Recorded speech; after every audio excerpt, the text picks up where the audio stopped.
Hi, team, and welcome to our next podcast on imperialism. Today, we're going to be focusing on the Spanish-American War. You're going to notice, looking at the dates, April of 1898 through December of 1898, that it should be very clear why we call this a splendid little war, right? Secretary of State John Hay had nicknamed it a splendid little war because of the length of time, minimal resources being used, the least amount of casualties, all in comparison to the Civil War. You're going to also notice, looking at the maps, that the Spanish-American War is the United States versus Spain, but they're not fighting in either the United States or Spain. The Spanish-American War is going to be fought in Spanish colonies. Most of the fighting is going to happen in Cuba and the Philippines, but you'll also see conflict in Puerto Rico and Guam. So this is how we start to accumulate the different colonies that are actually still a part of our country today, with Puerto Rico and Guam, or with creating that relationship with Cuba that's going to be severed once they become communist in the 1950s.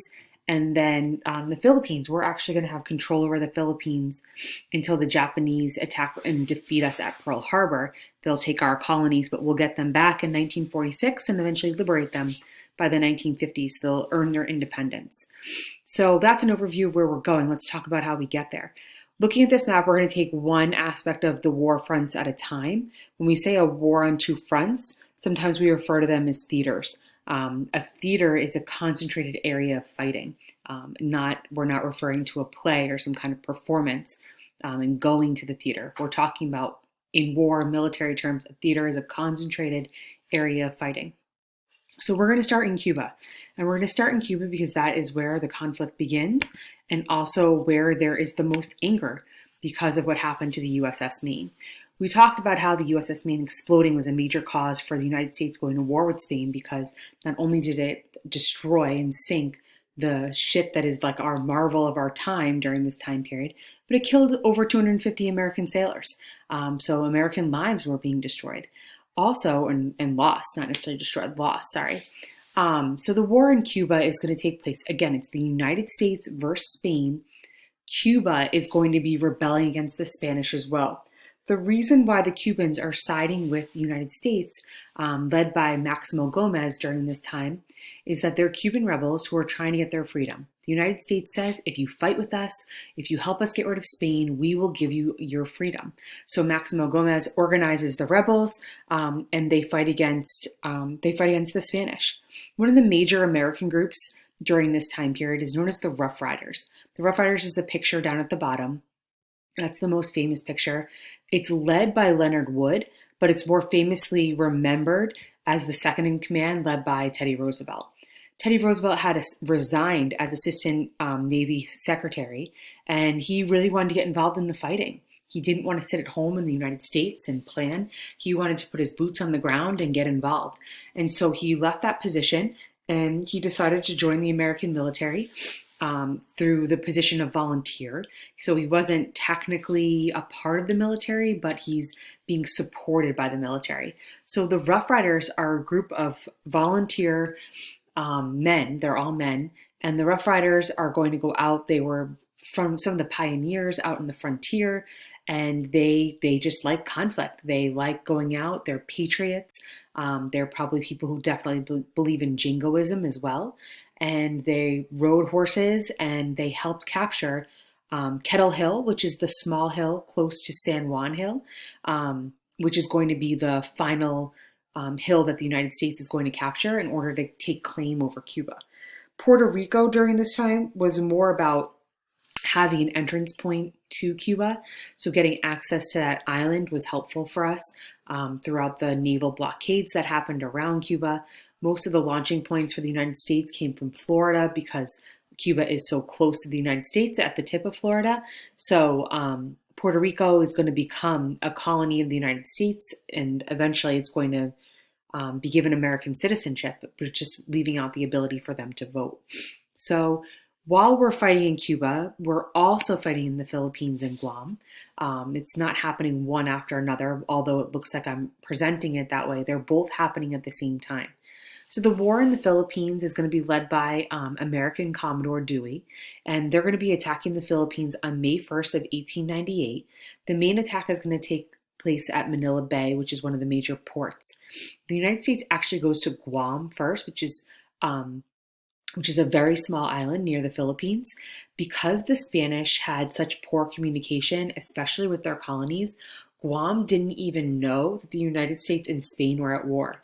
So we have American ships show up expecting some kind of confrontation or pushback from Guam, and they get nothing. So we're able to take Guam in pretty much hours. It probably took longer for our ships to get there than we actually were in conflict with them. So we spend a very short time in Manila as well. We're going to be done fighting by the fall, and then we'll be eventually signing the Treaty of Paris by December of 1898. Why I want to bring up the Philippines, though, is because of who's helping the United States. Like Maximo Gomez in Cuba, Emilio Aguinaldo is a Filipino. He is inciting, or he is getting a rebellion together of the Filipinos against Spain as well. The United States is also promising the Philippines their independence. So they're saying to Emilio Aguinaldo, if you help us get rid of the Spanish, when this war is over, we will grant you your freedom. The problem is that when this war is over, the United States decides to annex the Philippines rather than give them their independence. So let's get rid of the Spanish first, and then we can focus on what happens with the rest of the territories. So the American Empire is born. We've defeated the Spanish, who is a first world power, a great world power. We've taken their colonies. We decided under the Treaty of Paris that Cuba would be independent. They would have their independence. We're going to make them a protectorate, though, and we'll walk through that in a second, what that means. We're going to acquire Puerto Rico and Guam as American territories and eventually make them citizens of the United States without the permission to vote. And then the United States is going to pay for Spain. They're going to pay $20 million for the Philippines. This is the part that's hard. If you're a Filipino, you know that Cuba has been given their independence, that Puerto Rico and Guam have been acquired. They're becoming a part of the United States, at least. The Philippines are being purchased. They're being treated like children, where they're being bought from the Spanish. The reason why the United States are going to buy the Filipinos is because they want the land. They don't respect the people, and they want the land because of the location. When we talk about governing Cuba, we're going to be using what's called the Platt Amendment. Cuba is not going to be allowed to make any treaties with any other nation that could weaken its independence. Basically, we don't want any foreign countries coming in and working closely with Cuba. We want the Cuban and American relationship to be the strongest. They had to allow the United States to buy or lease naval stations, so Guantanamo Bay, it's where it comes out of this agreement. Cuba's debts had to be kept low to prevent foreign troops from landing and forcing payment, so they couldn't borrow money from other countries because they didn't want Cuba to be invaded because they owed money. And the U.S. had the right to intervene and protect Cuban independence. So if they felt like another nation was coming in and trying to take them over, then the United States would come in and support them militarily. Okay. For Puerto Rico, we're going to summarize this quickly. After World War I, the United States is going to give Puerto Rico citizenship. They're going to be appointed a governor. That governor is actually going to be William Howard Taft, future president of the United States. They're going to go through, and really this idea with the Foraker Act is a debate today on whether or not Puerto Rico should be absorbed and actually become our 51st state. That's a current event that's still being discussed and actually could change depending on who gets elected president in 2020. All right, so I'm going to stop here, and we'll come back and we'll annex the Philippines in a little bit. All right, have a good night.